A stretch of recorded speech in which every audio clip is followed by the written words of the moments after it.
Hi everybody, this is Property with Leonard and welcome to another episode. Now on this channel we discuss property, finance and investments. Now please note that none of my videos constitutes as financial advice, but if you are looking for financial advice, please speak to an accredited and registered financial advisor.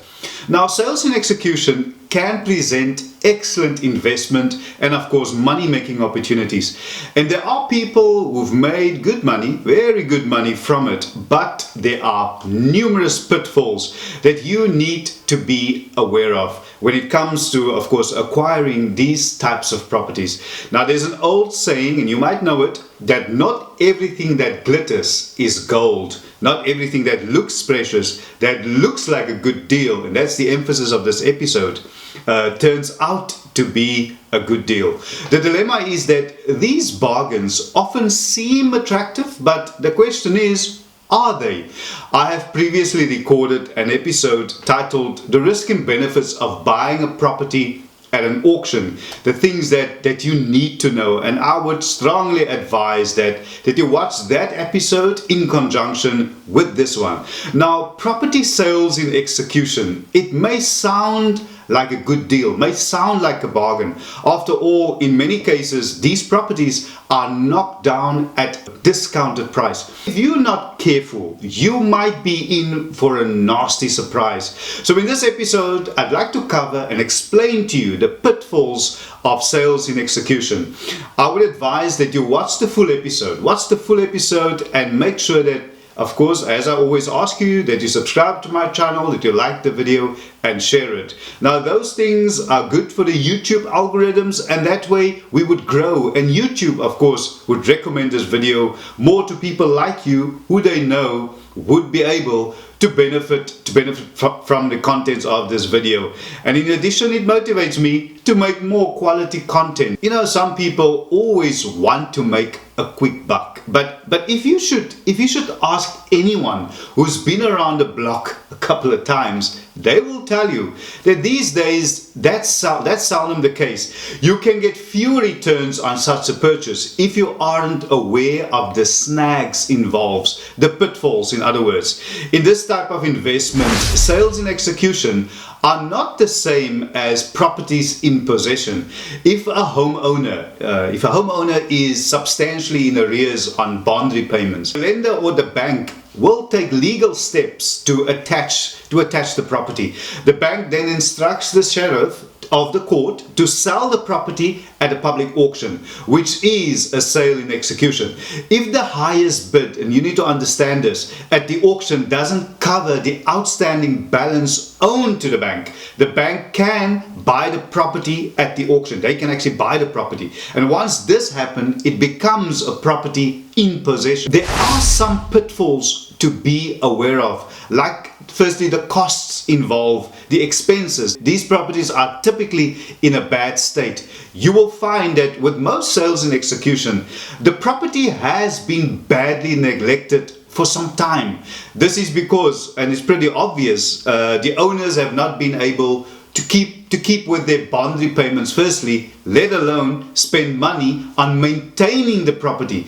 That's the last item on their list. Often people have lost their jobs, or it's due to poor financial decisions that cause them to end up in this situation. Now, I've just recorded an episode where I share 6 things that no one tells you about owning a home. One of the standout points in that episode that people seldom think about, let alone budget for, is that all homes require regular maintenance. And if this is not carried out timeously, you can expect extensive repairs to things like roofing and flooring, electrical, plumbing, and other installations. And when you want to sell your property, you need to do those things urgently to get it in a proper state or an acceptable state to take it to market. These are things that you need to consider and factor into your budget. You will also probably need to pay the arrears in the municipal service fees and taxes, which have been accumulated, and I can almost guarantee you, by the previous owner. These costs will be substantial, so you need to take them into account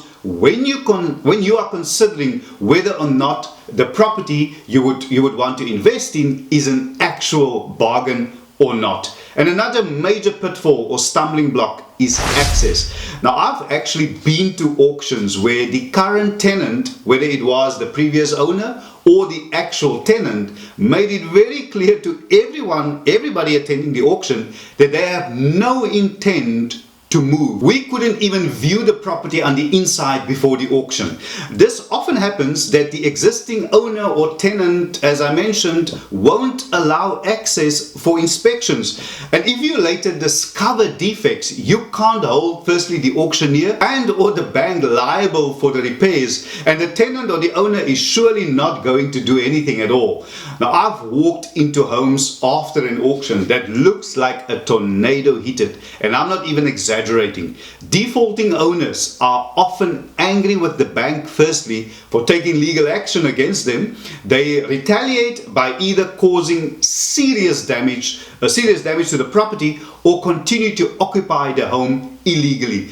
And the contract that you sign once the hammer falls clearly states that the auctioneer does not guarantee the occupation of the home. If this is your dilemma, well, you're in for a nasty surprise. An uphill battle, because evicting squatters can be tricky and time consuming as well as very expensive. As far as the costs are concerned, there are a few very important things that you need to note. Firstly, keep in mind that when you buy a property on auction, the sale is unconditional. That means, unlike with a normal sale, a sale in execution cannot be made subject to the sale of another property firstly, or a bond being obtained. And in addition, a 10% deposit on the agreed sale price, that is non-refundable firstly, and you need to pay it immediately there and then. So you need funds to cover firstly the 10% auctioneer's fee plus VAT on the fall of the hammer, and you will then have a very limited time in which to find the balance of the purchase price. So if you don't have the cash on hand, you will need to have a bond amount approved beforehand. And if you are not able to do either, you will more than likely lose your 10%, the 10% that you've paid as a deposit, as well as the 10% auctioneer's fee. Hence, it is really important that you are fully prepared and able to perform on the fall of the hammer. Although some investors, and I speak here from personal experience, have made reasonable profits on sale in execution properties, but this should not be generally be considered as an easy way of making money. You can, of course, considerably better your chances of making decent profit on the sale if you do your proper due diligence, which I would strongly advise. There is no use you buy a house for, let's say, R1 million with a market value of 1.5 million rand, and you have illegal occupants that will cost you, and I mean, don't hold me to these figures, around 80,000 rand to evict,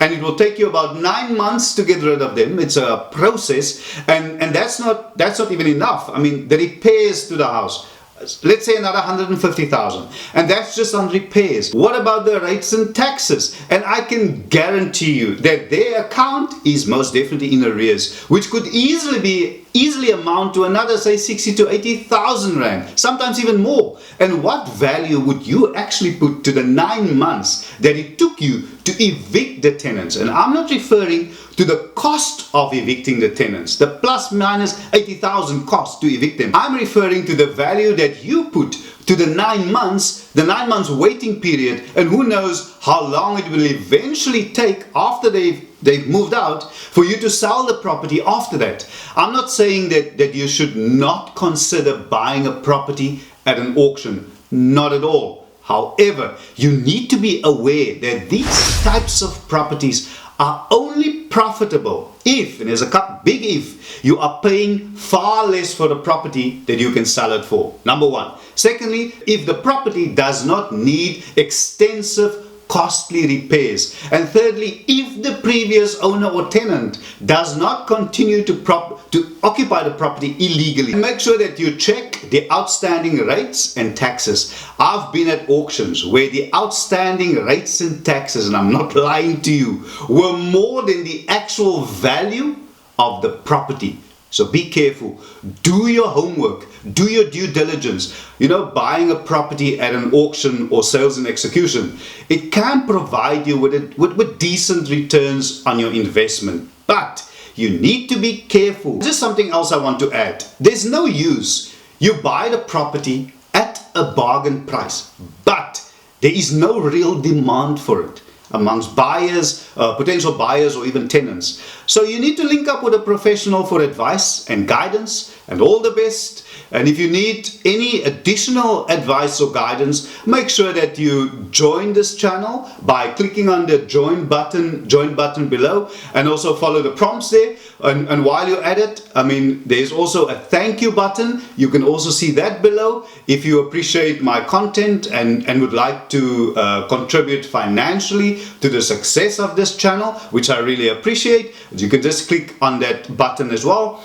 and follow the prompts. And thank you so much, everybody. To those of you, firstly, who already contribute. Some of you do it on a monthly basis, others more regularly. Either way, I really do appreciate your support, the financial support it is. And it really motivates me to continue making more quality, informative videos like this one. Thank you so much, everybody. I see you in the next episode. Stay blessed.